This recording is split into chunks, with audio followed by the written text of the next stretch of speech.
Well, hello everybody and welcome to the weirdly magical overview of 2020, which is quite the year. So some of you have come through me and some through Jen and maybe some through the podcast, I don't know. But so we're going to do a quick introduction. So Jen, why don't you introduce yourself? Hi everyone, I'm Jen Dershen, and I am an Akashic reader, healer, and guide, and I am also a numerologist and creator of the Illuminating Journey cards. Cool. And I am Louise Eddington. I am a soul astrologer, shamanic practitioner and writer, and I am the author of Modern Astrology and soon to be published Complete Guide to Astrology, which I'm really excited about because it's a complete guide with a twist. And today we are going to look at 2020. So first we've got some slides to share, and they're mostly just with dates on and details, but I don't want you to get too hung up on the dates and details because we are going to email out the slides as a PDF, so you've got them to refer back to. So first of all, we're going to go through the shares, the slides. It is kind of the shares, our little project. Yeah. And then I'll go through my bit, Jen will go through her bit, and then we'll talk in general about the big themes, the big overview in our usual way if you've listened to our podcast. But we thought because this was covering more than just a month, we'll look at the slides. I am going to upload this to the podcast. So those listening on the podcast, if you email us at weirdlymagicalpodcast@gmail.com, I can send you the slides or the video recording. So, okay, so I'll get the slides up and we present from beginning. I just want to interrupt for a second to say that if you have any questions, just write them down. Just remembering that all of the stuff we're saying is going to be recorded, so you can always pick up stuff there if you don't get notes of everything. Exactly. Yeah, and save your questions to the end. And please keep your questions kind of general. We can't be looking at even individual charts, I'm afraid. We wouldn't have time to do that. We do have a couple that actually I got through email that I will read out, Jen, because my email was on the registration link. So I got those. First of all, I'm just going to quickly run through some of the big events of the astrology of 2020. So again, don't get too excited and try to write them all down, but just note some key things. January the 12th is the really big day that you'll hear most astrologers talking about, where we have this major lineup of planets at 22 degrees of Capricorn on January the 12th. Saturn conjunct Pluto exactly. Ceres also at 22. Sun at 22. Mercury will be at 23. And Jupiter not far behind. So that's the big date you'll hear everybody talking about. But it doesn't just end on that day. Shortly afterwards, we begin these squares to Eris in Aries with a Saturn square to Eris. So this was at 22 degrees. This is at 23. We'll see these degrees showing up over and over throughout the year. And I did want to emphasize that some of these conjunctions in Capricorn are really major because the Saturn Eris cycle is a 31-year cycle. The Pluto Eris cycle is a 359-year cycle. So I'm not going to read through all of these. You'll get them in the email, but these are some of the bigger squares and things. Eris in Aries is going to be really activated this year by 3 exact squares to Pluto, and there's 2 in 2021. But Saturn, all the other planets will be squaring Eris as well. So we'll talk about that. Then there's a Jupiter conjunct Pluto aspect on April the 4th and June the 29th. That's a 12-year cycle. Then there's another lineup in Capricorn at 24 degrees with Pallas Athena, Jupiter, Mars, and Pluto all conjunct at 24 degrees of Capricorn. And then at the end of the year, we've got the Jupiter-Saturn conjunction at 0 Aquarius. I've got quite a lot to say about that when we come to it. Other key dates, we've got the lunar nodes changing signs on May the 5th, and they will be moving into Gemini, North Node, and Sagittarius, South Node until January the 18th, 2022. So another big shift. Then we have the eclipses. They start off in Capricorn and Cancer, and then in the summer eclipses, they flip and they move into Gemini and Sagittarius because they follow the lunar nodes, the eclipses. So we probably won't focus too much on the eclipses themselves, except the total solar eclipse we might talk a little bit more about, which happens to be on my birthday, and I'm going to go to Chile to see it. Which is exciting. And my slides are stuck. Oh, there we go. Other key dates are Saturn moves into Aquarius. Okay, so Saturn will move out of Capricorn, the sign he rules, and that's on March 21st, my wedding anniversary, and and the spring equinox. But then Saturn retrogrades back into Capricorn for a while and finally moves back into Aquarius on December the 16th.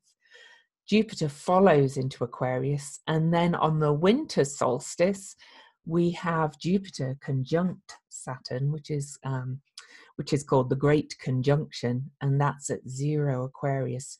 Now that's a 20-year cycle, but the last time it was in Aquarius was in the Middle Ages. So you can see we've got some huge cycles happening this year. Other things of note of the year are we do have a Venus and a Mars retrograde in addition to the usual Mercury retrogrades and the outer planet retrogrades. We don't have Venus and Mars retrogrades every year, so we've got those. So it's a huge year astrologically. One or two other mentions, okay. Just how rare is this major stellium in Capricorn that we've got? Well, these are the last time that we had Saturn, Pluto, and Jupiter all in Capricorn. The last time was December 1284, so back to the Middle Ages again, where we had the Pied Piper of Hamelin, the second Statute of Westminster, which reformed various laws. Wales came under English rule. There was a lot of changes in the Middle Ages. I've got more to say about that as we chat as well. And then before that was 1894 BCE, when all three of them were in Capricorn, which is quite amazing as well. And that was the year that the city of Babylon was established, and I've got a little bit more to say about that when we're chatting too. There's a lot to do with these stelliums in Capricorn, with new laws or new versions of law being established. So I expect that's going to happen for us. Key themes astrologically: transformation through chaos, collapse of institutions, new cycles beginning, stepping into the wave, and new laws or amendments to current laws. So we'll move on to the new numbers. Jen's overview. Very exciting and definitely very moving, physically as well as emotionally, socially, spiritually, and all of that. So yes, so same with Louise. I'm just going to go over this, and then we'll go deeper in when I do a little my share, and then we'll just chat.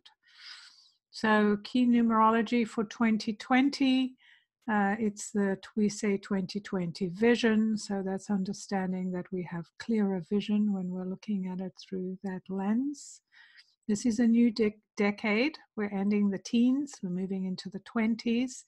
We're stepping into duality and community in a very different way, because 2 has a whole different energy than the 1 does.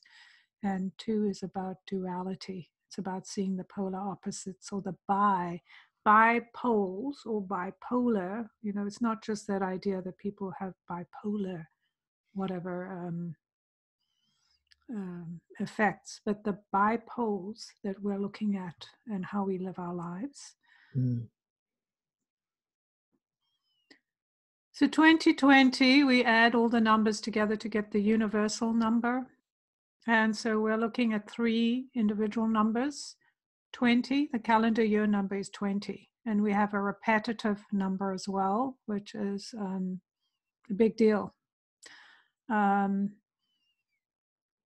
And I'll talk more about the 20, but it is this is the number of the awakening. So we're moving out of this idea of being under some kind of duress where we're being controlled by others and choosing to be in charge of ourselves. And that will make us better citizens of the world. Like, we can work better together when we know who we are. When we're fighting about what's mine or what belongs to me and who am I and how do I become that thing that others want me to be, that's when we have the issues with the duality. We're out of balance.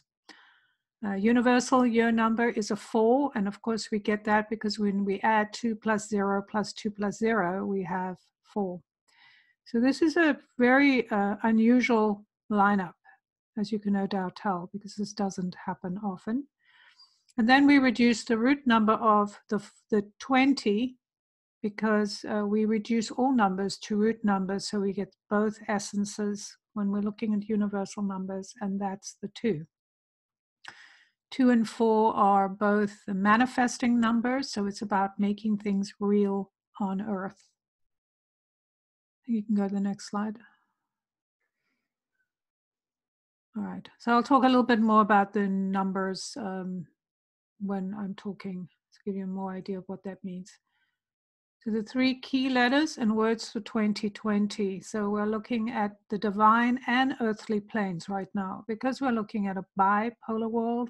We're looking at a world that has to look at 2 access points in order for us to find our middle point or our balance or the harmony. So we're looking at 3 letters. The letter for the number 2 is a B. And I've given you 2 words here to think about: balance and belief. The way we change our balance is through our belief system. So if things are happening that are unbelievable or we can't accept it, then we need to decide which one we want to choose. It's about choosing where we want to be. Do we want to shift our belief, or do we want to shift our balance? The D letter, or the 4th letter, according to the Pythagorean system, is a D. And there's many words with D, just as there's many words with B. And that's devotion. The words I've given you, devotion and duality. So these are also about this idea of repeating that duality, the sense of when we're creating things or we're attending to details, that we must approach this with devotion and understand that there's duality. So again, we want to be mindful of duality and understand how we use the resources that are available to us, the energy and our knowledge that there's duality. How do we use it? Do we kind of fight to make sure we're at one polar end, or do we want to release the polarization and move more to the center place?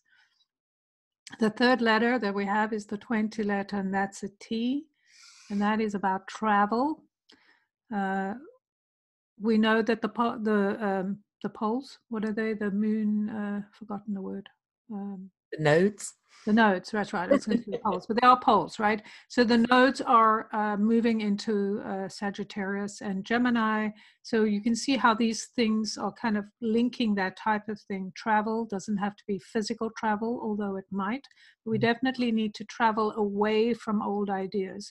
We need to travel into new learning, new understanding, new ideas, and transcend this old idea of who we are, whether it's on the physical plane, on the mental plane, the spiritual plane, the social plane, on all the different planes. Because how do we create this balanced belief, devotion, duality that travel and transcendence, and each one fits into the other. And I've given you like a little way to break through, which is called TAP. And this has to do with the ancient beliefs of what these numbers mean. So truth, awareness, and peace. So you can move them around, but it's easy to say TAP. When you want to change, when you're trying to move into a different balance, then you want to know what is your truth, or what is the universal truth, not what somebody's opinion is, which is different. The awareness of that, what do I believe, as opposed to what's groupthink, and how do I create peace, which is about connecting to what is true for you and being in balance. Cool. And then I believe there's one more slide.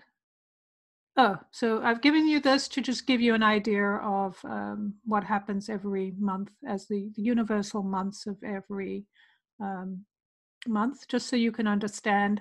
I'm not going to read through all of them because it's right here for you.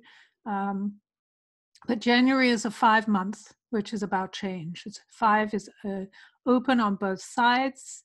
How do we know it's a 5 month? We add 1 to 4 because we know it's a 4 universal year. So it's a 5 universal month, and it's open on both sides. It sits on a rocker. It's in the center of the root numbers. So we know change, change, change. It's pivotal. It's a pivotal number. So we know 5 is bringing us a lot of change. And given what Lou was just talking about, we know that's true. Mm-hmm. So anyway, let's just move to the next slide. So I wanted to also mention the rarity of the number 2020. So it's not just what's happening in astrology, knowing that the divinations are linked, and the time we're in is about divining the truth for yourself, divining what is sacred to you and to your soul system and to the world, and how you find those points, how you divine where the water is, right? Or the gold, or whatever it is you're looking for. So the next time we have a 1 in the first 3 digits of a calendar year is in the year 2100. And it'll be in a lesser role, right? It's taking the role behind the 2s, because we're in the 21st century. We're in the 2 world. We're entering the 20 decade. We're entering this time when 2 is prominent, 20 is prominent. It is this idea of moving from the 1 to the 2, from the idea of me and mine into the idea of community and ours. So we're ending the rulership. Sorry? Did you say that began on the year 2000 then? When we went from... It did begin on the year 2000, but we still had the ones in it, right? So the ones in a first position, because it was, the third position, I should say, 2010, the last teen decade, where we'll have that same energy for 80 years. Yeah. So we end the rulership of the 1, which has dominated the calendar since the year 1000. So that's quite a few years, right? The double 0 numbers in a year do not happen very often. By my calculation, the last time would be in the year 1010 AD, which is where we are now, right? So that's a few years ago. Yeah, just a few. Is that it for yes, that's it for the slides. Cool. Yes. Okay. I'm going to stop the share and we're hi back to everybody. Oh, everybody's saying hi. I'm just going to make sure everybody's muted still because we've got a lot more people on. And Jen, do you want to start the ball rolling and we'll just chat as we usually do? All right, I'm going to start a little bit, giving a little bit more information about what I am getting about this year. So keywords that I'm getting is substantial and devotion or devotional. This is about substantive change. And when I check into the year, it feels very expansive and boundless, and yet it demands that we take shape. You know, we understand or know the nature of our own duality and mortal and spiritual aspects. You know, whether we eager and fearful, loving, despising, whatever it is on that active and passive. And we have to move that control switch to find our balance, as I talked about. in a boundless world, we have to know who we are. So this year is also about diplomacy. So that's not being a doormat. It's about knowing what is true for you and finding a way to be kind and really get to the point of the matter. This is a very physical time we're entering. So what's the balance between peace and compromise? What is real? Like words can be real, actions, physical things, deeds, discipline, all of those things, applying ourselves. So it's about doing things intuitively and physically. The 2 is also about spirituality and our connection to our intuition. Mm-hmm. It's also about attending to details, as is 4. Our, whatever resources we have, our bodies, the soul juice, water, fire, grains of sand. This is like the pea in the mattress, the thing that's going to make us move into something new. Mm-hmm. And this awakening, which is brought about by the 20 number, the double 20, we're rising up, falling out of sleep into awareness, thinking about music as divine water. We're waking up. We have to bring in our dedication and drive and discipline, deciding what we're committing to, what's of value to us, what is of integrity to us. This is about formation, new systems, tangible physical changes, building bricks. So honesty. How do we get our point across and be who we are without getting involved in all that emotional stuff that drains us? Mm. Sound, we're building a new world. We've got to decide, we've got to do it, we've got to check in with our intuition. We've got to build a new reality based on sound principles of universal energy and earthly matter. With the 20, we know that there's dissolution of the old.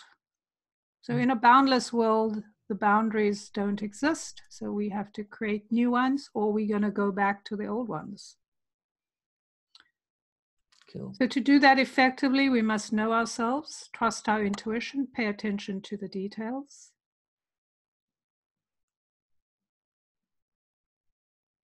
Mm. And I think I've covered pretty much what I want to say about that. Cool. Well, I had actually written 3 words down as well, funnily enough. Jen and I always do this. It's kind of weird. We didn't plan on doing that. And my 3 words that came to my mind for the year were curiosity. I think because the movement into air with the North Node in Gemini and then Saturn, the Great Conjunction in Aquarius, the mental curiosity and exploration is going to be really heightened more and more throughout the year. Chaos is a big theme of the year. I know a lot of people are probably going to go, oh, but good can come out of chaos. Things need shaking up. This is a year where we're really going to be shaking the table in many ways. Of course, we see it politically, but it's going to be happening in a lot of our lives, and we're going to cause some of the chaos ourselves just to shake things up a bit so we can do something new. And Eris is very much about chaos. So I'll talk more about her as we look at some of the transits throughout the year. Building, and Jen mentioned that, because Capricorn is the builder for a start, and we have so much energy in Capricorn. We can't write till the end of the year. It's the dominant theme. But with all the things that are happening in Capricorn and all the new cycles happening, and the fact that they're really major cycles happening in Capricorn, we're really kind of building from the ground up and building. Somebody's making some noise somewhere. Sorry. Let me check. Okay, and I don't know who it is. It's fine. Oh, I see it. I think Dina got in. Okay, but she's muted now. I've got it, I think. And And I did write an article about reclaiming the fishtail in Capricorn. And I think that's a lot of what these new cycles are bringing us in Capricorn this year.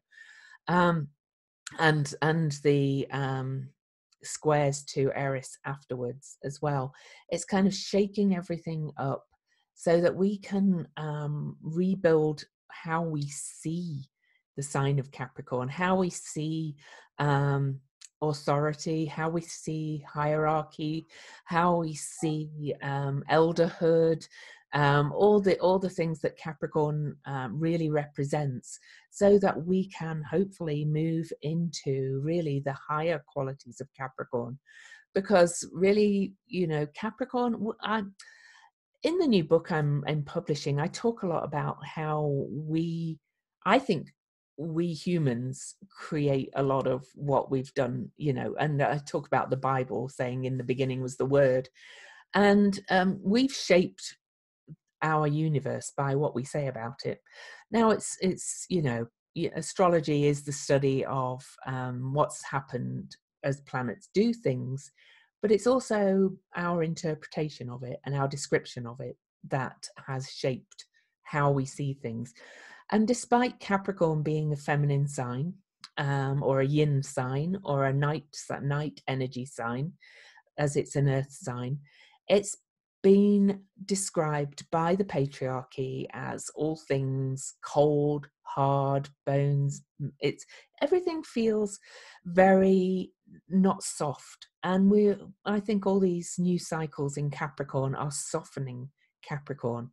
Well, I've heard a lot of talk of the Council of Grandmothers, and they've come more back into our awareness, the Council of Grandmothers, in recent years.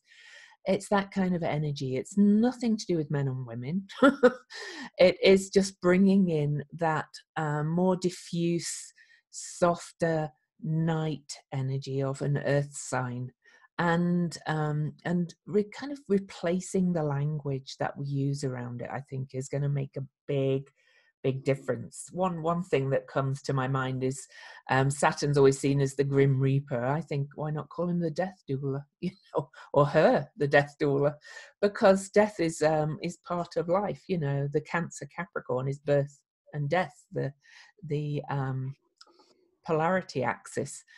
So that's what I see a lot of these new cycles doing, a lot of softening. And again, it's nothing to do with actual gender. It's to do with just how we feel inside and how we allow ourselves to be in the world. So, would you agree? Absolutely. I think that's a huge part of this whole thing. When I tapped into the energy of the 2020, I got this vast body of water.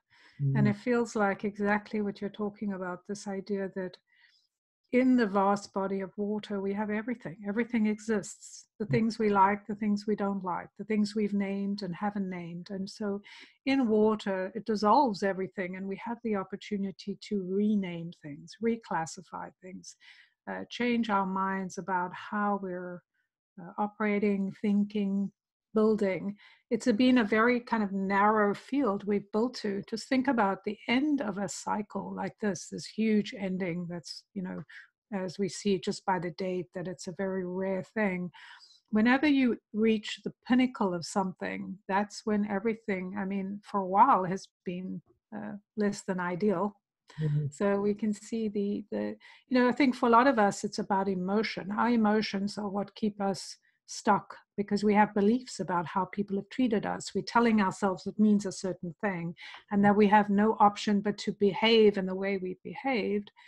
And with all of this, we have to remember it's not just the big structures that are dissolving. It's actually our individual structures. We have room now to go, you know, yesterday I behaved like this, or I believed that, or I thought I had no power. And today I'm like, I'm not going to take that presumption about myself to be true. I'm not going to agree that I need to suffer, and that because I'm a woman, I have a lesser role. I'm not saying that it all changes overnight, but this is how we make change, is by innovation, because this is what this is about. When we have the numerology and the astrology that's telling us we're entering a time of innovation. But the reason we're having innovation is because all the old structures are falling away. And it gives us this opportunity to go, oh, this is what I want to be true, right? And I find it quite funny that, as the old structures fall away, I think of California for a start, with me talking about embracing the energy of night.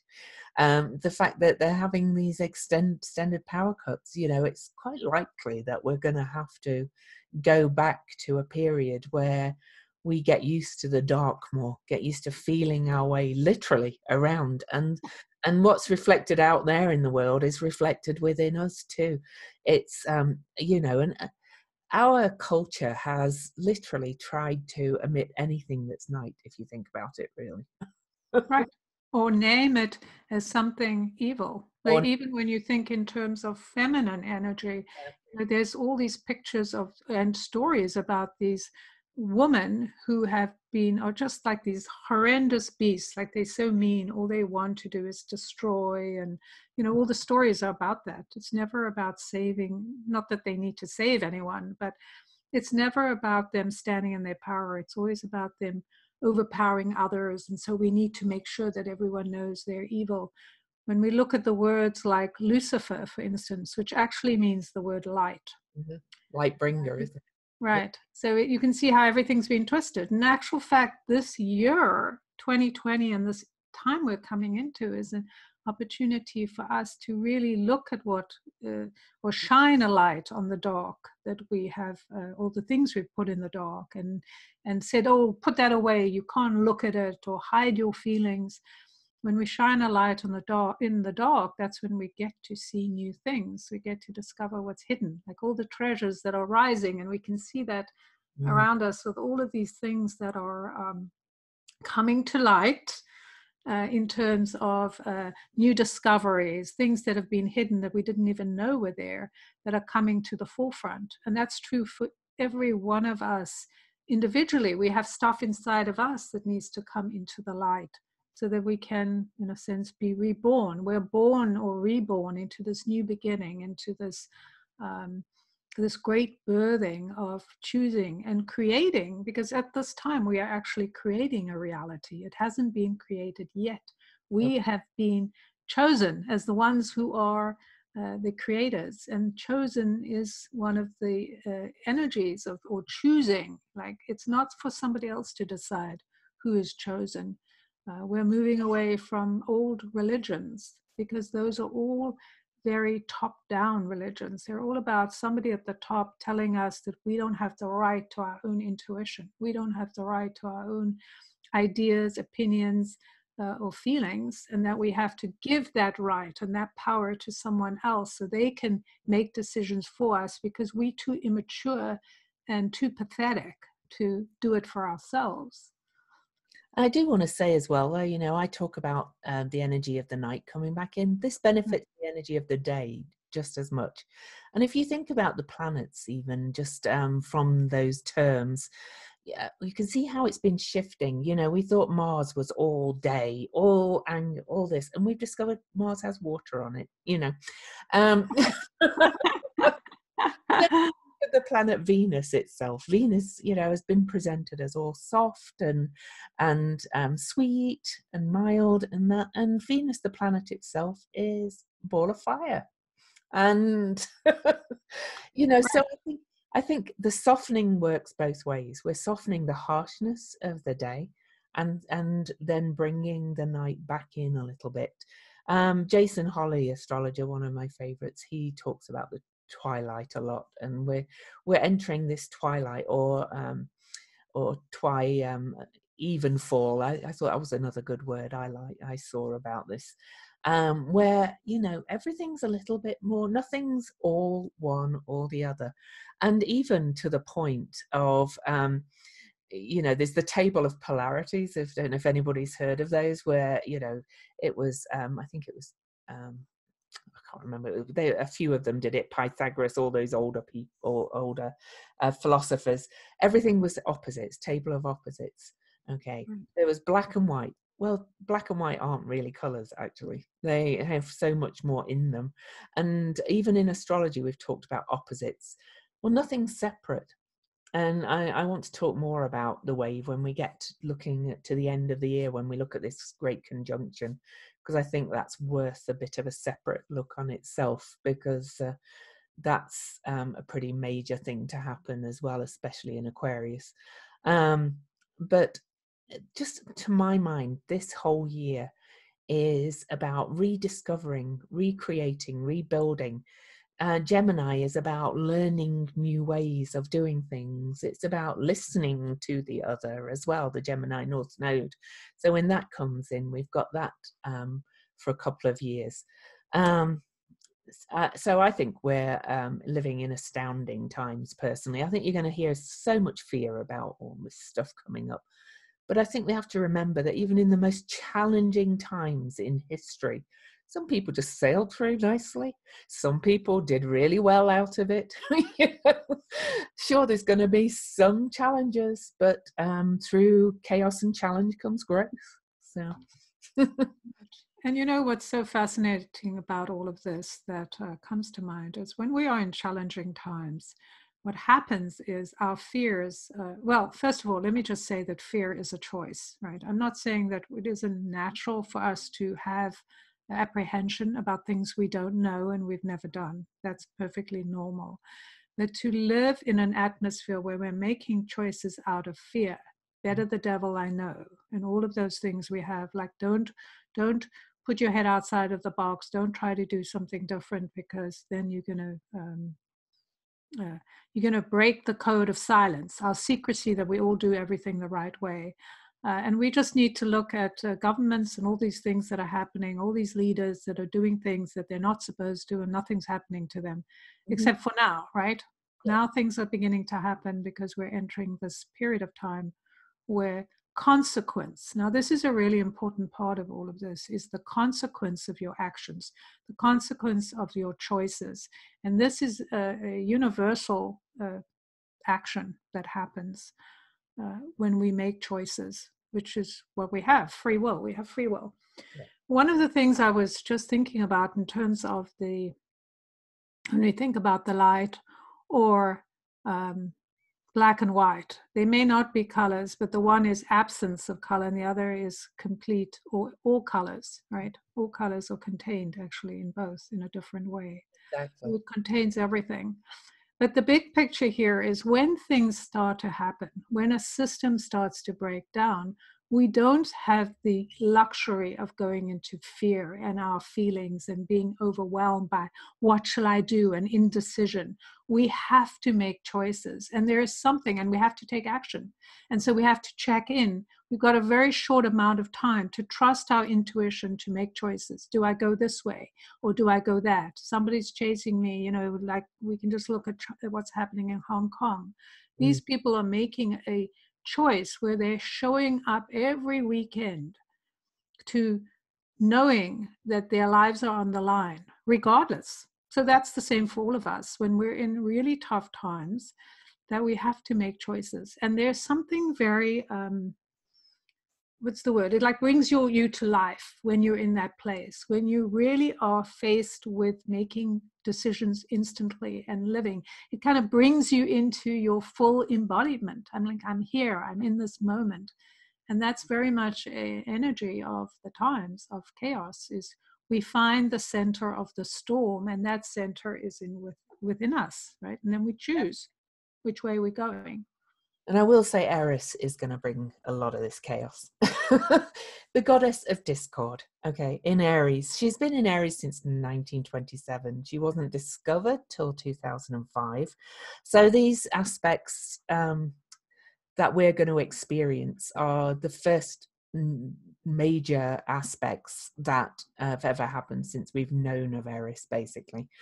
She was actually close to conjunct with Uranus in Aries on the last election in the USA, and we've seen what happened there. That Uranus and Eris definitely shook things up and brought some chaos. But for those of you that don't know about Eris, I'm just going to quickly give an overview. in the myth, she was not invited to this party of the gods and goddesses, well, a wedding actually, and she wasn't invited because she was seen as creating discord. And she showed up anyway with the golden apple and threw it in, and it said, "To the fairest." And basically, to cut a long story short, the apple was fought over, and it ended up causing the what was the war? I've forgotten. Trojan War. The Trojan War, and the fall of the Greek Empire, basically. And she got blamed for it, but she didn't actually cause the war. If you think about it, right? She threw the apple in to reveal kind of the artifice and the shallowness of the ruling elites at the time, and they fought amongst themselves, and that caused the Trojan War. So I think, like a lot of these so-called dark goddesses, she's been maligned because she wasn't all perfectly beautiful. She wasn't all, suitable to be invited to the wedding and things like that, because she was very raw, very real, and a bit of a troublemaker. And so she consequently got blamed in effect for the fall of the Greek Empire. Well, Eris is here again, throwing her golden apple in with all these planets in Capricorn this year. Every planet that reaches Pluto will then square Eris. Venus will be the first, actually, interestingly enough. The goddess of love and beauty will square Eris first, and then one by one all the other planets will square her throughout the first few months of the year. And I think we can expect a lot of chaos from what we might want to call the divine feminine. But I see it more as the energy of the excluded, the energy of those that have been left out and been deemed not good enough or nice enough or whatever. It's I think you could basically say it's the people rising up, personally. Right. Well, I think what's really interesting, I think about the word artifice, which is about this idea of pretending to be something you're not. And our world has certainly been that. The patriarchy has been about denying one aspect or even their own aspect of the shadow, what we call shadow behaviors or challenges, with this whatever we think is, dirty in some way, whatever we decide to name as dirty, then becomes something that's hidden. It's a secret, and those things actually rule the world. We are, seeing the impact of these people, like well-known people who are supposedly rulers of the world, and their shadow behaviors coming out, and how they've used children and abused children and women and all these types of things that just reveal what happens when there's an imbalance of truth, because it's all there. Like, you can't deny what is there. It's just the way you use it. So for us, we have to go and say, I'm not a play piece. I'm not going to be put in that place where you can use me as your toy. I'm deciding, I'm taking back my authority, my own part of who I am. And that's exactly what Eris did. Is she took back her own power, or revealed by revealing the bullshit that the other people were putting on, like, oh, I'm the greatest, I'm the fairest, and all this stuff. But then they couldn't stop fighting about it. When in truth, when you're connected to your own divine presence and connection, there is nothing to convince others about. And this is such a huge gift of this time, is that we can go, oh, this is who I am. This is what I believe. Okay, you don't believe what I believe. Is there a place we can build some bridges, build connection, build community, collaborate? Or are we so far apart that we're going to build with others? And so recognizing this is not for me, or saying no, remembering the idea of diplomacy is not getting people to do what they don't want to do. It's getting truth, right? Right. It's like being real. And that's the beauty of what happens, is when we allow those that are maybe who we consider don't belong to the masses or doesn't belong in the crowd because they don't look good enough, they don't look the part. Getting past all of that by saying, I don't care whether you invite me or not, I'm here and I'm going to do the things I'm going to do.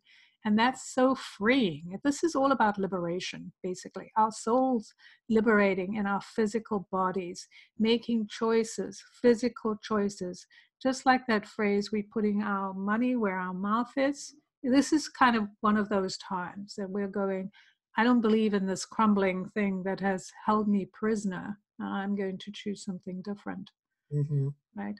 Yeah. And just think about how clever Eris is, right? And how we need to be clever too, in the sense of how we deal with the people who want to kind of label us in a certain way and push us into one corner and say, oh, you're this, therefore your opinion doesn't count. And we're going, I don't care what you say. I'm taking back my own narrative and I'm going to say what it is.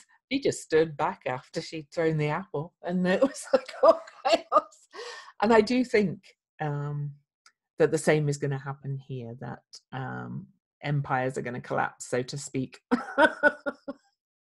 Definitely. And we're going to see a lot of things that might shock us. You know, you have to remember when an empire, or whatever you want to call this, that we've been in, changes hands, when the people are taking back. So it is a revolution, right? But it's a silent revolution. We may not all be at war physically, because traditional war is kind of outdated now, but there are other ways to try to subjugate people.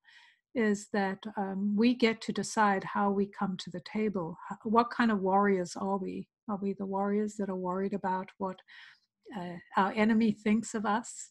Yeah. Or are we the ones who go, we know who we are and we know what we're doing, so kind of move out of our way, right? And we can do that all with kindness. Like, you know, I'm not saying you should sit down and not do anything, but really putting your energy towards something that is a waste of time, trying to showcase that somebody else is terrible or doing something terrible is a waste of time. And with a change in era, this is our monetary systems, our building systems, our business systems that are all going to change. And in that chaos where everything's kind of swimming upriver, we can attach to the things that matter to us. And even our communication systems. I've seen a real surge in people looking for alternatives to Facebook and stuff like that lately. And in fact, I've just signed up for another new one because I'm exploring them a little bit, you know, when I get time. But this one's like my own personal Facebook, where I can build my own community in it online, and it's not run by somebody else. So there's all kinds of options building. And I think the North Node moving into Gemini will speed that a lot. You know, that's a 19-year cycle as well, or 18.6-year cycle. So if we look back to year 2000, what was happening then? Right. Yeah. So it's kind of similar themes as to when the nodes were. We have the 20, right? The 2000s had the 20 with 3 zeros, and now we have 2 20s, the double 20, double awareness, double awakening, double balance, thinking that everything that is dissolving is up for grabs in a sense. And that's also the mercurial energy of the idea of bifocus.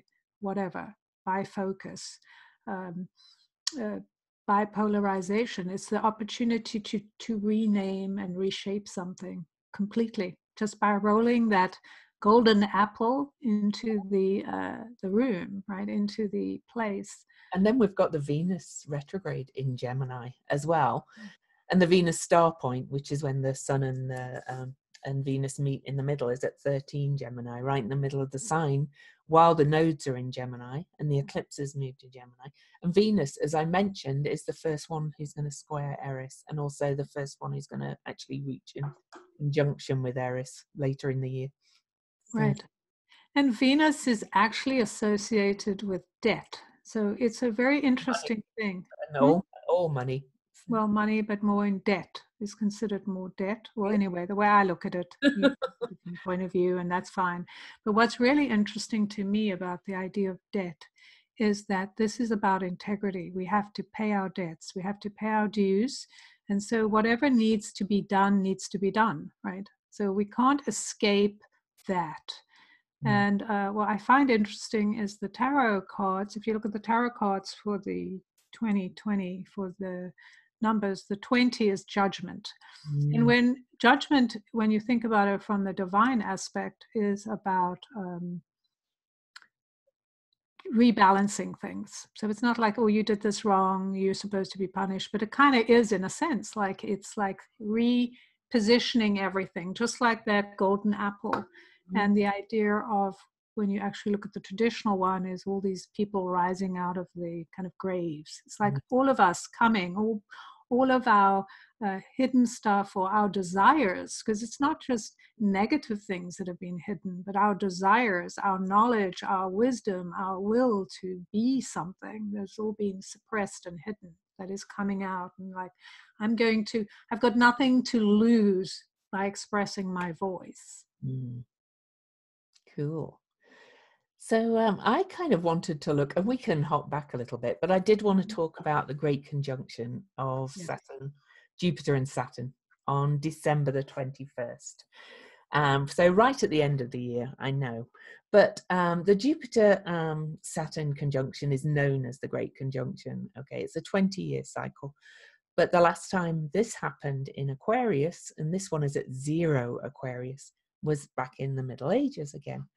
And back in the Middle Ages, that was a time when Cambridge University was formed, the Sorbonne University was formed, all those kind of things. It's also at the time of the Great Plague, the Black Death, because airborne diseases happen when the Great Conjunction happens. The Great Conjunction often also precedes presidents dying in office, I have to say, or attempts on their lives. So there's that too. But I think it's really, really significant that it's happening at 0 degrees of Aquarius and taking us into the age of Aquarius, because we're moving into the age of Aquarius. And again, I write a little bit about this in my book. We're seeing more and more the rise of, in science, and I'm not a scientist, so I'm layman's reading of this, but wave theory, wave and entanglement theory. And it occurred to me as I was writing my book that the symbol for Aquarius is waves. It's waves of spirit now, but it's not waves of water. And we're moving into this age of more connectedness. So despite the history or whatever of the Great Conjunction, I kind of think, a lot of people think it's when Pluto goes into Aquarius that we start the age of Aquarius. But I kind of think this 0 degree conjunction of Jupiter and Saturn, which incidentally, a lot of people think was the Star of Bethlehem. Okay. So therefore basically starting the age of Pisces with the Star of Bethlehem, because the two together is very bright, is taking us into this age of Aquarius, which nobody knows exactly what it's going to look like, but it is going to involve like wave theory, this connectedness, the entanglement, the web of life. We're going to realize that everything, as I've said before, nothing is entirely separate. Everything's connected in some way. And what we do, my dog sneezes, which she does a lot. I give her antihistamine to stop her sneezing on this. If she sneezes, it affects something else, because it all ripples out. So I just think, and the fact it's also on the winter solstice, and the square before is on an equinox, I kind of think this is kind of really almost a bit freaky here. Yeah, it is. Right. And you know what's so fascinating, of course, and the fact that it is happening in the solstice, which would have been the traditional Christmas was based on solstice, so it's the same timing. What's really fascinating, of course, is that the old ruler of Aquarius is Saturn, right? Yep. And so Saturn moving with Jupiter, kind of changing, shifting the power, if you were, in some way, right? Acknowledging the power. knowing that this new space. And with a zero, it's so powerful because zeros are actually divine energy. So we know this time we're in is a very divine experience that we're having. It really is about the devotion to the principle of what we believe in as souls, and as souls embodying a different energy with resources we have.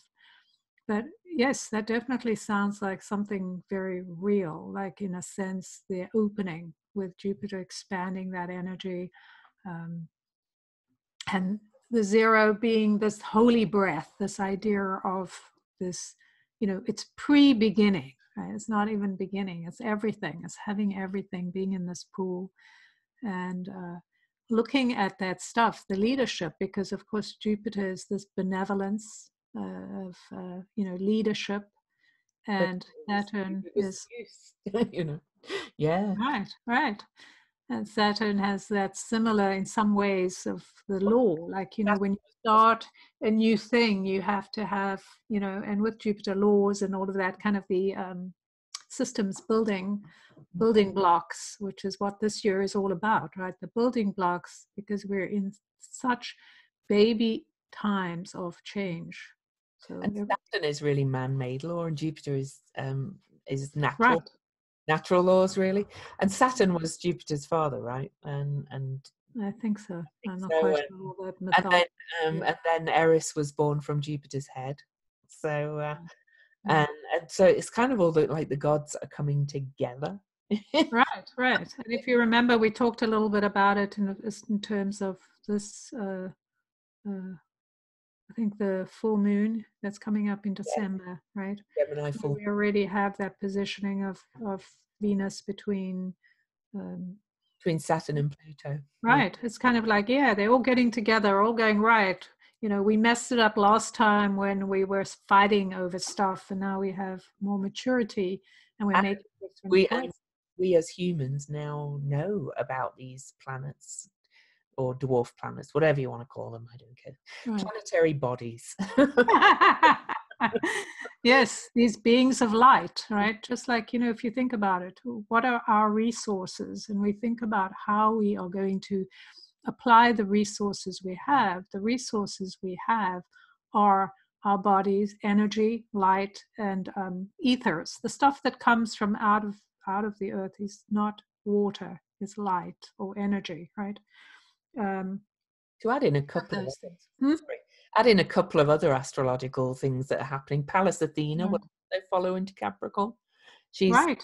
I often call her Venus squared or Venus with a diamond, because she's kind of more strategic. She makes plans. She makes the blueprints and maneuvers and things for moving forward. She's following in behind to also conjoin all these things in square Eris. Haumea, who we don't talk about a lot, she's one of the newly discovered dwarf planets. She's over in the opposite point of Libra. So, it gives them quite a wide orb. She's opposing Eris. So all these squares to Eris are also squaring her in Libra. And she's the Hawaiian, well, she was the Hawaiian goddess of birth and fertility. Yeah. So she's active too. So all these new planetary bodies are really kind of coming in and being activated by all these energies. So whilst there is such a big focus on January the 12th next year, I kind of think that's only the start of it. Well, and we're building up to change, right? And Yeah. it doesn't mean like, oh, January 12th, everything's going to be changed, right? It's a process. So we get to a certain point, then something happens that sometimes we don't even know. If you think about a building collapsing, you may not know the foundation is being hit by an underwater earthquake or something, and then, 5 years later falls down. So it's the same thing. We see things happening. We don't know what it is. It just feels confusing. But what we have to remember is to come back to self and connect in and look at what is our intuition telling us? What are the things we need to know that we don't know? What do we have to learn that we don't know? What do we have to understand so we can expand our thinking? And even just thinking about all these female energies or warriors coming in, because in some sense they are warriors, because they're holding the space for us, right? There are all these different aspects, and it's kind of all of us holding aspects in our own way in the world, playing our roles. They're showing us that the female energy, or whatever you want to call it, the shadow, the dark, whatever you want to call it, that has been hidden is coming into the light. And in order to have a just world and a just living, we all must look at the things, everything, what is dark, what is light, and change the quality, like Lou was talking about, changing the quality of the light we live in. So when we're in the dark, we're not afraid. So we have to put out all the lights and go, I'm not looking at the dark. When we're in the light, light can blind you, right? Sometimes like you can't see anything. You can't see behind light. You can't see the stars in the day. Right. Which is why the twilight times are so powerful, because they're neither light nor dark. And those are the times we can really begin to see between the worlds and understand why people are doing certain things and decide whether we want to be bothered with that or not. Once we understand it, we have the compassion to go, okay, I get it. I get why they're doing it. We can let go of that responsibility and move forward. Cool. So was there anything particularly about the energies you want to talk about before we look at cards? And there's a couple of questions. Right. So one thing I did want to mention quickly is about, besides the idea of just remembering this is about resources, how you're using your resources. We're creating a physical world using our imagination and our intuition and our spiritual connection. So when we connect to those beliefs and we devote it to that, the action we need to take, that's when everything shifts. So thinking about the bigger picture and not being in fear about the smaller details. What does this mean for me? Is it something I need to worry about? And instead thinking, how can I change the things that haven't worked for me, because everything's in disarray. And I do want to also mention the tarot cards, the other two tarot cards. I mentioned the Judgment, which is kind of an ether card, base card, and the others are the Priestess, which is the 2. And that's the female, and she has the 2 pillars behind. The third card. I'll show that in a minute. Right, the E and J. The 2 pillars. So the one pillar, which was for strength or endurance, and the other was for sustainability or something like that, building something, like really creating something new. Temple of Solomon. And the Priestess is the first card in the sense, in the 2. She bringing in this highly spiritual sense of what needs to come in. We need the spiritual energy to actually divine and tune in to what is possible, moving with the music of life and creativity and connection. And the third card, which is fascinating, is the Emperor, right? That's card 4. So the Emperor is about helping build the thing, make it real. So we have all 3 aspects are being addressed with these numbers, which is pretty fascinating, because here he is focusing on the doer, making sure things are done honestly with integrity, that people are doing their due diligence, that they're disciplined. All those are all aspects of Saturn, and of course the number 4. We want to build things to last. Therefore, we must pay attention to what we're building. What are we committing to? What are we agreeing to? All right, so let's quickly do these 2 questions. We're gonna answer them very briefly, and then we're gonna show our cards. And then because we're well over 1 hour already, and I know everybody's time's a bit precious for really long ones. So the first question's from Shelley. With Pluto's destructuring and Saturn's hard work at building structures over the long haul, how does one find balance in the collective arenas of crumbling church, healthcare, and educational institutions, to name a few, whilst attempting the rebuilds? Are we still waiting for the dust to clear as the rubble falls before starting new ideas? So many earth shakes. Well, no, I don't think we wait till the dust clears completely. I think we keep trying new things and seeking new ways in the middle of it.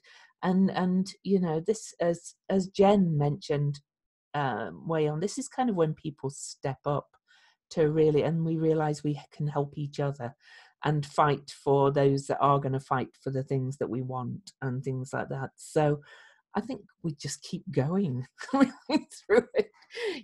How do you find balance? By fighting for what you do want, and for building your own space and security.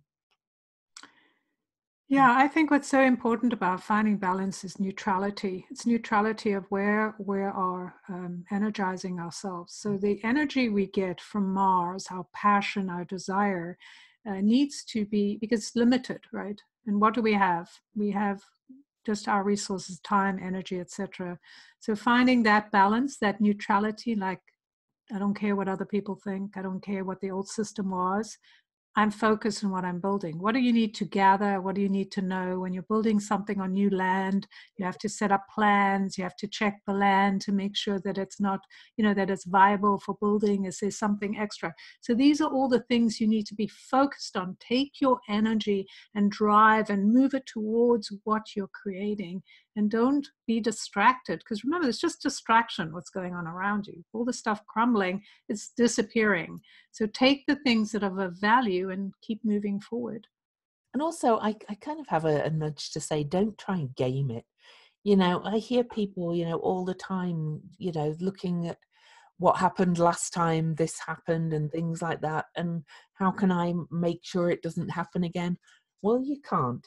So you can't make sure things don't happen again, because they're never going to happen the same way anyway either. So, just focus on what you want, as Jen said, and what Right. you really believe in and what you're building. So, And do your due diligence. If this is something you need to check into and needs more detailed work and attention, do it, because we all are going to have to pay more attention with all this energy going around. Do I have all the pieces? Did I get all the information? Or are we going to kind of have to loop around again because now we've missed something? all right. So the other question, I'm just thinking how to read it, because we're not looking at actual charts on this call. So this question was about a 5-year writing project. I'm not going to go into what the writing project was. Basically, it's, does this project have a chance to be concluded and published in 2020? Basically, she's got Jupiter's in Capricorn in the 6th house. So if I thought about going through all the houses. I am not going to. I might write an article about that. But I would say Jupiter in Capricorn in the 6th house is a really good omen for finishing and publishing a writing project. But you have to do the work, basically. So, it gives it the determination and the will to do that. So, Right. It does sound very positive. I think just pay attention to yourself, your own needs, your body, and do your due diligence. Again, don't, push beyond what is possible, or overdo it, so that you don't have balance. Again, this is calling for balance, right? In your life and how you work. And tend to work 20 hours a day. Right. And this brings up the word belief, like you believe it and you work as if it is true. You put the work in knowing and having that vision that that is what's going to unfold. This is what I need to do today. Don't get too far caught up ahead. What do I need to do today? And just having that kind of step-by-step approach will take you to where you want to go. Cool. So I'm going to share my cards first, and then Jen's going to share hers, and then we're going to just wrap up and just tell you where you can find us and a couple of other details and when this will go out. So I pulled 3 cards because it's a year. The first card I got was actually the Sagittarius card, the art card, which is the 14, which is a 5, isn't it? The 14? Yes, 14-5 card. And it's Sagittarius, the art card. And I find that kind of funny because we've got the South Node going into Sagittarius, and this really, in a 3-card spread, this is where we're coming from, or the past really. So we're coming from trying to mix all our ideas together in this time of change, and take all our resources and create alchemy out of it and lead out of gold. So that's where we're coming from. The kind of where we're at now card, if you like, is the Ace of Cups. Now look, what more do I need to say about that one? Look at it. It's new beginnings. We are having new beginnings in the new cycles, no matter, but it does mean abundance is really possible, I think, through this period. I'm not just going to say it's just going to come flowing for everybody, but there is a huge, and what does abundance mean for you? There's that question too. But there's the potential for all our cups to be overflowing. So, yeah. And where we're heading was what Jen was already talking about, the Priestess. So, and to me, this is the card that just comes to my mind with when we talk about the higher incarnation of Capricorn. I know it's the Moon card, but I just think of her when I look at all this energy in Capricorn and how we're changing it and softening it. It's becoming this kind of wise elder, this real kind of priestess figure. Yeah. Right. Yeah. Beautiful. So Yeah, very in powerful. the cards too. Right. Well, it's interesting because the 2 and 4 are manifesting numbers, so it's all about making things real and making money, right? Abundance. The truth is, we have to remember that abundance is not so much about money. We want money because it's part of our system right now, but true abundance is knowing that we have everything we need. Exactly. And so what does that take from us to do it? Fascinating. Okay, so here are my cards picked from the Illuminating Journey card deck. So the first one is the 31, which is funny because that's a 4. And so kind of where we're coming from is this idea, and if you can see in the card, there's the figure in the middle here is kind of like I see as this priestess, kind of some kind of energy in the divine field, knowing that all of this stuff is possible in the treasure in the cave of the dragons. And the dragon energy is the energy that brings stuff from the outer worlds into our world. So dragons can move between different fields, different worlds. And so that's really something amazing, because this figure is sitting there thinking about all the treasure she has. Like if you think about yourself as being this spiritual being with everything you need in that space, how do you tap into that energy and kind of reconnect with it, reconnect with your true soul divine energy? The second card, or where we are right now, is the invisibility cloak. This is one of the tools. I thought that was really interesting. The invisibility cloak can mean many things. One thing, it can give us cover for the things that we're afraid that people will see us as we're moving into changing things. So to know that we have cover, that they're not noticing us. That's how I'm reading this message. You may read it differently, and that's totally fine.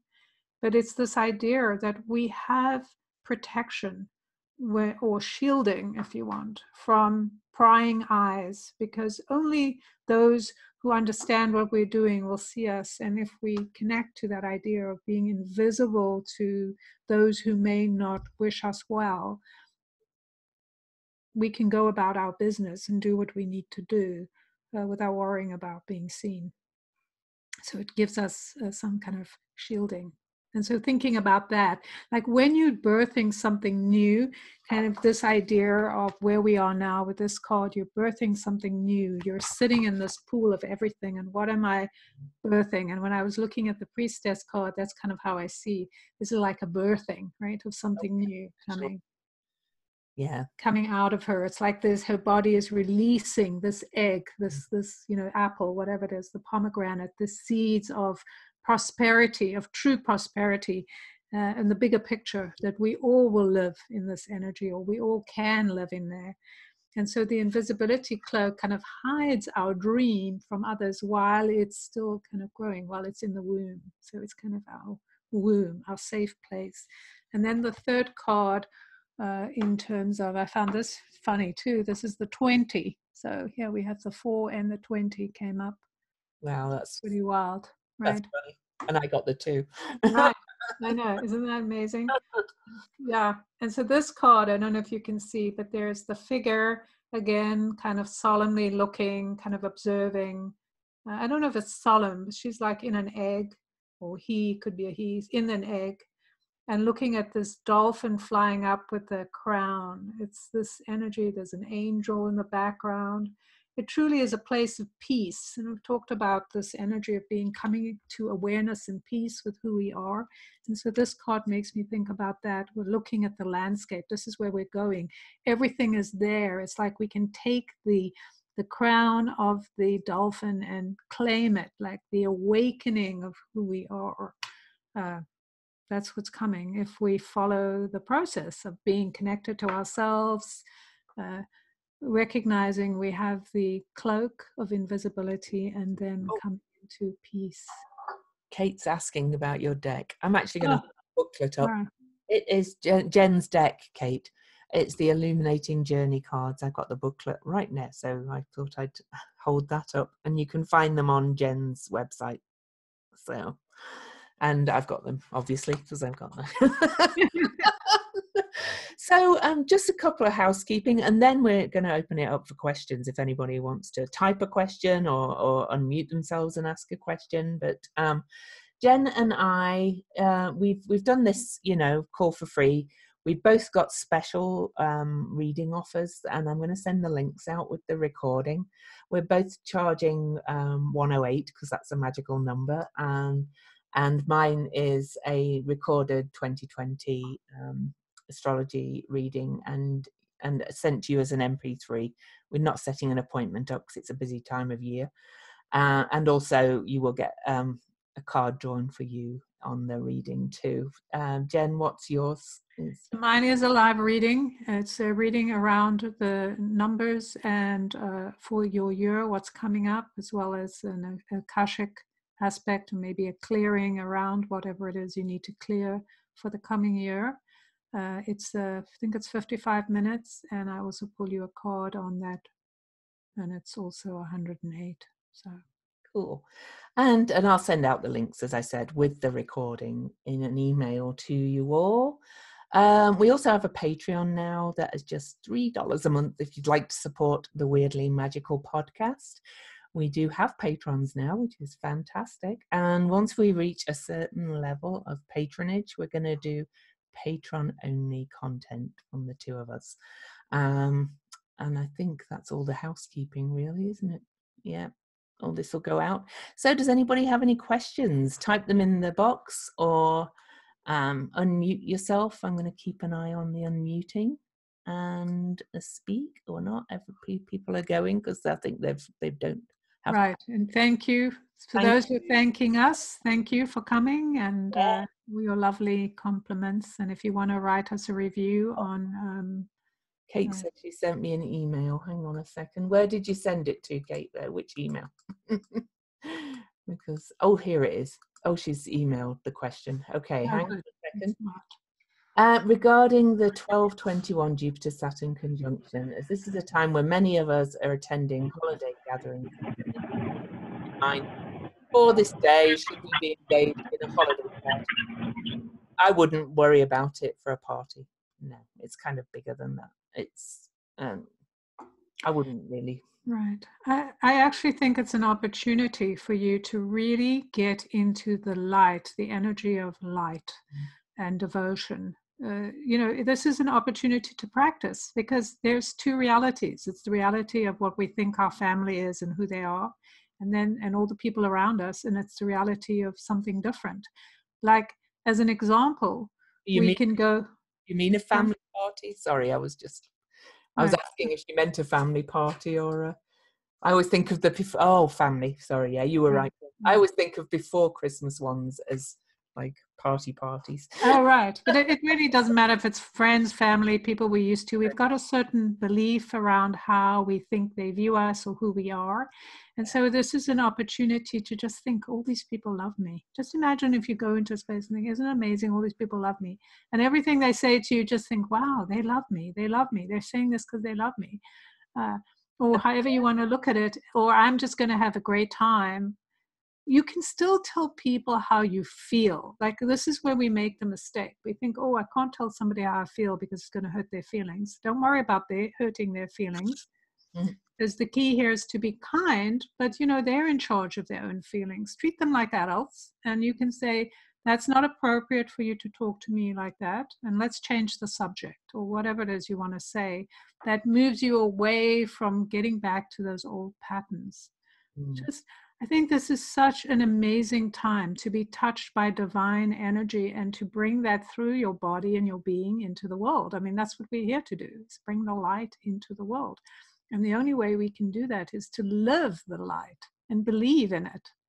And that's a very Jupiterian thing, isn't it? I would say Aquarius is a very social right. as well anyway. And it is about groups and humanitarianism and tribes and coming together. So I really don't see it as anything to be warned about, the holiday gathering. Well, and also we have to remember we're going to have to look at the people in our world, and we're going to have to work with them to create this space for all of us. So how are we going to do it? We have to practice diplomacy, practice getting on with people, practice finding ways to kind of accept their weirdness and just go, okay, it's okay. So I think we have somebody unmuted. Is that Can somebody? Hi, is that Laurie? It's me, yes. My name is Lori. I have a question. Okay, go ahead. I was born with Gemini in the North Node and Sagittarius in the South Node. Will I be affected perhaps more potently? Well, you will be experiencing what's called your nodal return. We have them every 19 years. They're always a pivotal time in our lives. So, yeah, you will. Do you know what degree it is? I don't know the degree. No. But, yeah, you will. It's usually a good time of growth and kind of a bit of a leap forward.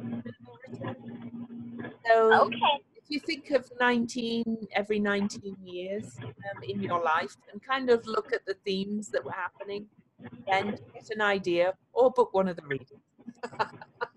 Okay, awesome. Okay, yes, I probably will. I'm sure I will. Hi, Jen Deshen. Hi, Laurie. Nice to see you. Yeah, this has been wonderful. Thank you for taking my question. I'll mute now. Okay, thank you. Awesome. You're thank welcome. you. And I think Jacqueline has unmuted too. Did you have a question too? Jacqueline? Yes. I'm unmuted. No, I have no question, but I just loved everything I heard until now. I just don't have the link to go to be a patron, to go to your patron. Could you put the link there? For the conversation. I can. No, I will try to do it today. Let me have a look. I will send it out in the email as well, but let me. Thank you. I'm putting it in the chat now. So it's patreon.com weirdly magical. So I think that's it. Oh, that was just private to you. Okay, there's a couple of other questions in there. Dina says Eris conjunct the North Node in Gemini. No, that's Eris is in Aries. The Venus star point is going to be at 13 degrees of Gemini on June the 3rd. So that's one of the days to remember. Sorry, that was a private message. So all right, let's unmute her. Let her ask her question. She's Dina. She's put her hand up. She's unmuted. Hi, Dina. Hey, ladies. Thank you so much. It's been really enjoyable. Can you hear me okay? Yes, we can. Yeah. Okay. I have mic issues with this phone. Interesting, though, with all the energy of Saturn and Pluto, as I was on the phone and probably in the midst of your talk, my brother called complaining about, and Louise knows, Jen, that I caretake my 87-year-old parents. Oh, my goodness. And so I missed a bit of it, and it's nothing that's going to change with my mother. But yeah, thanks, Louise, because I wasn't remembering what you said. Yeah, no, but that Venus is going to hit right on my North Node. My North Node's 13 Gemini. And my son is 12, so. Yeah, so I'm like, I've been in so much change for the past year. I know. I just say 13. Yes, and with the 13, you know it's going to be a lot of hectic change. Yeah. Oh, well, I'm going to learn to do. New creation. Yeah. Tina can cope. Yeah. Yes, I have an Aries moon. I'm the warrior. I got this. But, you know, I look forward to it. Thank you so much. It's been fabulous. Thank you. Awesome. You're welcome. And Holly La Rochelle, she has her hand up as well. Let me unmute you. Hi, Holly. Hey, I really enjoyed this. I think I've written 5 pages of notes. I just wanted to ask a question about, with all the changes going on, you know, you're talking, Jen especially is talking about, you know, really birthing some new things into the world. And I'm wondering a little bit about talking so much about the divine feminine in terms of collectively as women, what the experience is going to be, because you know, having been under this patriarchal thumb for so long and seeing this rebirth of women collectively as women, you know, what do you think that's going to be like, or how can we be smart about supporting each other? I'll let you go first, Jen.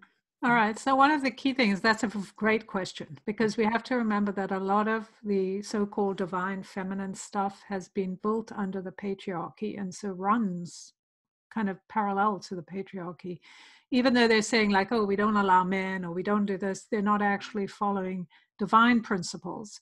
So this is an opportunity now to have conversations with people. Like, this is the way we want to do it. Like, I need you to stop talking behind my, you know, my back, other people's backs, whatever it is, saying horrible things. We need to support each other. So what we have to do to bring this in is to really be principled about how we are connecting with each other, because at the end of the day, it's useless to say we're the divine feminine if we don't understand the bigger picture of what that means to be connected to the divine in the feminine and masculine, you know, together, right? So we really need to put our emphasis on how we want this to be in integrity. So if you're working in a group or you're building a group, those are the things to focus on. How do we build this so that everyone feels supported, welcome, and entitled to have their voice heard? And, you know, what do we put in place? So there's rules, right? Because rules are important. It's not like we're just saying everyone do whatever you want. Mm. And, you know, I think we have to remember that the divine feminine is in everybody.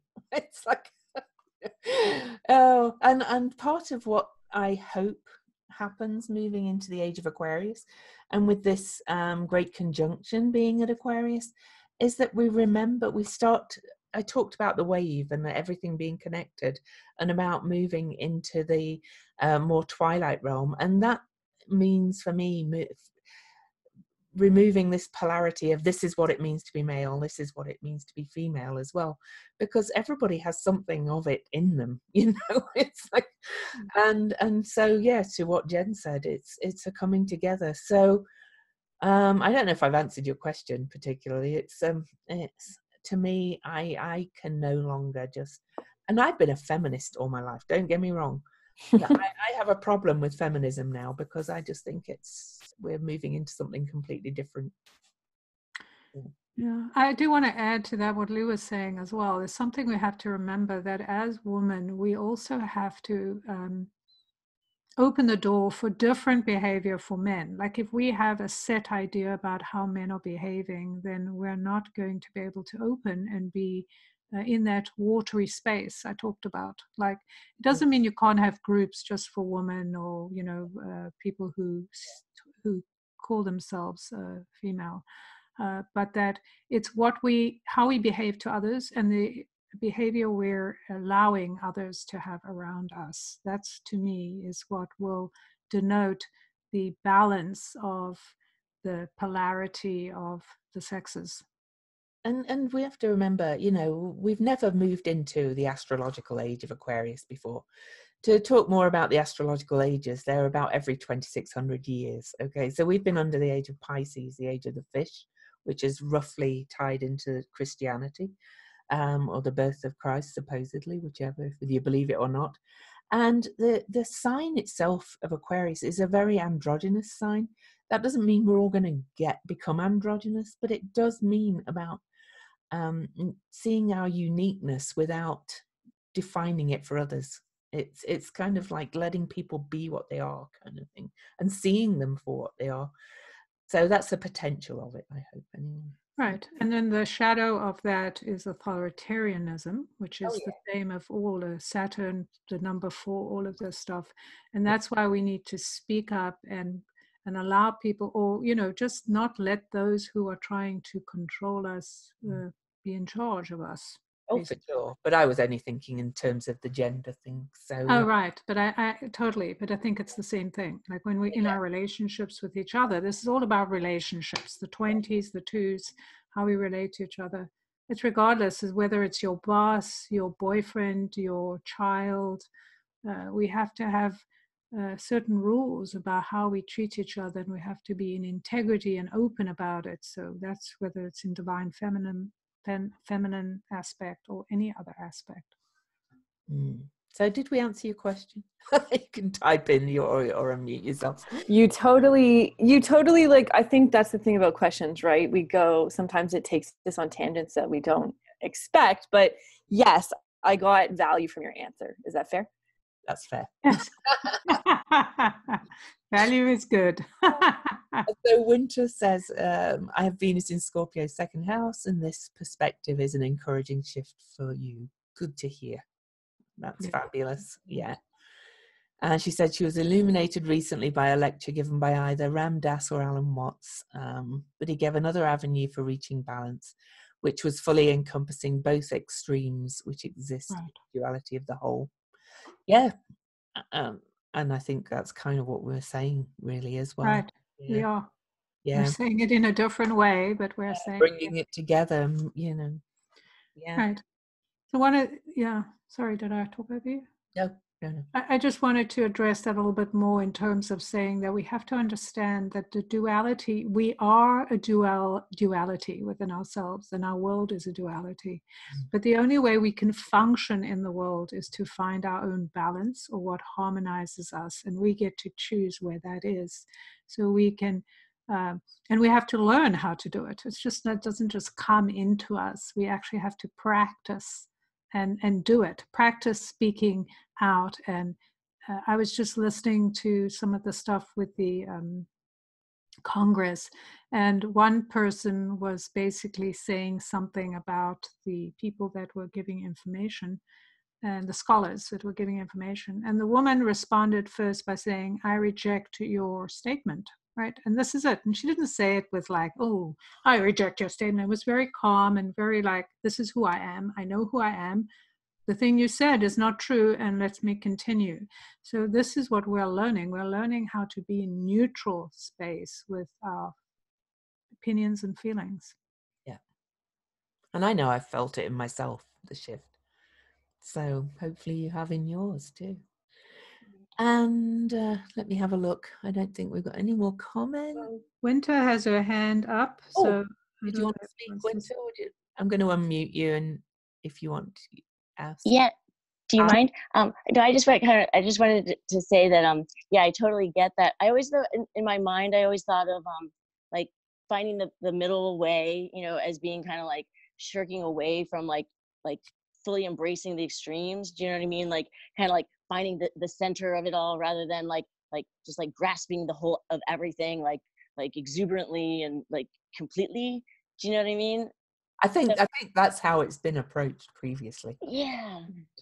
So it's just great. So thank you both so much. So, yes, but can I just, I want to just clarify a point. When you talk about finding the middle ground, we're not talking about compromise, like, oh, people want me to be this or that. Right. This is your point. This is your balance point, right? This is where you ground. And remembering, wherever you ground, you can move that. But it's for you to have a sense of self. This is who I am right now. So this is the choices I'm making from this place. Does that make sense? Absolutely. So liberating. It's so wonderful to have this reinforced and yeah, like, thank you. You're welcome. And Yasmin has a question. I'm just going to unmute you. Hi, Yasmin. Thank you. Hello, ladies. Hello. It's very clear to me from what you've both said that the planets have such an influence on us and the planetary alignment. But I've been wondering, can human behavior actually influence the planets? If by some miracle we reformed ourselves to become some ideal of humanity, would this have an effect on the planets and they change their trajectory? Just a thought. Do these vibrations go back and forth? Interesting From thought. humans to planet and planet to humans. Oh, I get what you're saying. I'm going to ponder on that, but from my perspective, no.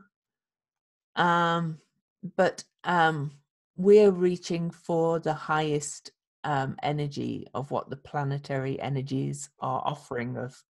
That's what I think. We're the ones with the free will and the decisions and things. I don't think of planets being changed by us. It's just how we respond to their energy. Okay. Well, I have a bit of a... But you will have me pondering on that in bed tonight. All right. A bit of a different... Sorry. I have a different perspective to Louise, and of course that's who we are, and that's totally fine and whatever. But my point is, everything is duality. So everything has the potential. So if you think about our potential, then when we come in, we have a high potential. Your destiny number, you know, all your numerology and your astrology, etc. There's the extreme place where you could be the most effective, or this is the desired point. So any experience we're having with the planets, they're showing us the space of, yes, you can do this or that, which is the highest point. Just like Lou was saying, we're reaching for, or hopefully that's our idea, is we're not just settling for the lowest, but we're going for what is possible. So to me, you change reality by changing your actions. And so we do impact each other, because if we're choosing something positive, we change our impact and we change everything, right? Everything changes with us. Like it's not a rigid thing that doesn't change. Every decision, just like Lou was talking about earlier about something when her dog sneezes, right? They've done tests that they can show that if you have negative thoughts about somebody in the room, it actually impacts their physical body. So it's kind of the same thing. We live in a physical world. If these planets are physical and they are giving us opportunities, then we have an opportunity to both reach our potential, right? They're showing us an opportunity like a parent. And we are, depending on what it is and what we choose, we do impact each other. Well, that's my belief.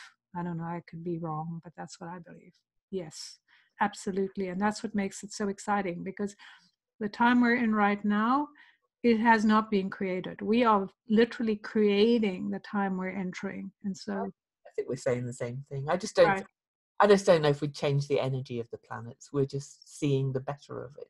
So. Right. We see the better. We may not change the actual. Yeah. But no, in a way, if you think about it, and that's again me just thinking about this, but it's like when you treat people, I live with somebody who has brought in these wild cats. And just by her watching her, the way she treats these cats with so much love, they've actually changed their natures. It's pretty incredible to see that when you're showing something, and I'm not saying that's true of the planets, because I don't really know if that's what it is, but that's how it feels to me. Like they're going to show us that side of themselves that maybe is there and we've never seen because we're changing. Well, I think it was, well, so we're saying the same thing, really. Right, just in a different way, as we usually do. It was always there. like I'm trying to rediscover or reimagine how we look at Saturn, because I think Saturn is not this cold, hard taskmaster all the time. I think it's got this softer side, and it always has had, but we haven't. Right. So if you're open to it and you respond to that, then you're going to see something different, right? Yeah. And she says, we are magicians, and I think that our power comes from how we choose to direct the energy that we process. Exactly. That's right. Exactly. Winter said that, yeah. Right, absolutely. It's funny. Jen and I do agree, really. It's kind of, we just come at it differently. That's why I love our podcast. Thank you. Hopefully that answered your question. Well, I'm pondering. So am I. So am I, yes, so am I. Yeah. But I've been pondering about this for quite a while now. And a lot of it comes back to, in the beginning was the word. Mhm. It's all, everything's, we're in the Truman Show, really, aren't we? So. Remembering that words create spells, right? Yeah. So in a sense, when we look at words or we try to understand or we try to define things by words, we're actually taking the power away from it, right? That's why the silence is, and our communication and meditation is so powerful, because there are things you can't say with words, you know. But humans, it's our nature to define, unfortunately. So Then Thank we can you. also redefine. You're welcome. you're welcome. Yes. Oh yeah, they can definitely be redefined and reimagined for sure. That's what I'm trying to do with And you are doing, not just trying. I think this is a key thing to remember. Every step we're making, each of us, towards this idea, just entertaining this world of divination and connecting and realizing the power of our beings, is that we are changing things. yeah, Just by being curious. exactly. And remember, I said that's one of my words, curiosity. I know, you did say it. Uh, A good word. yes. So I'm just looking if anybody else is unmuted. No, I don't think so.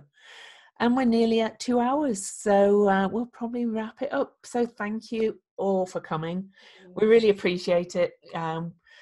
I think I was all giddy coming up to doing this today. I was like, oh, I'm really looking forward to this. So we couldn't do every podcast with a live audience because that would just be too much arranging. But we'll do one of these every year, I think. Oh, thank you. She says we create the best podcasts around. Oh, thank you. Yeah. Yes. I love our podcast. I love that it's just two friends talking, really. Yeah, it is. We're just sharing how we feel about what we see. Mm-hmm. And how we used to talk before we did a podcast. All right, then, everybody. Have a wonderful rest of your day. A wonderful night's sleep if it's bedtime for you in England, some of you. And we'll see you online. Yes. Thank you so much. Oh, we didn't say where you can find us, but I think I'll send the links with, I'll send the links out with the recording. So, of all our just put it in and full recording that you can send it. Well, what's your email? I mean, what's your web address? My website, louiseeddington.com. And mine's jenduchenne.com. Yeah, we won't go through all the others. All right, everybody, have a great rest of your day. Yes. Bye. Bye. Bye. I'm going to unmute you all so you can all shout. Well, you could take 3, try it out. But it builds your immune system. It's made with natural foods. Oh, that was Julianne Case. She must have been talking to somebody else. She's gone now. Let's see. I feel like maybe we would have, but Denise, to let you know, there's a guide with that podcast episode. Oh, Bye. Bye. I think. Vous êtes magnifique. Thank Thank you. you. Bye. So we do.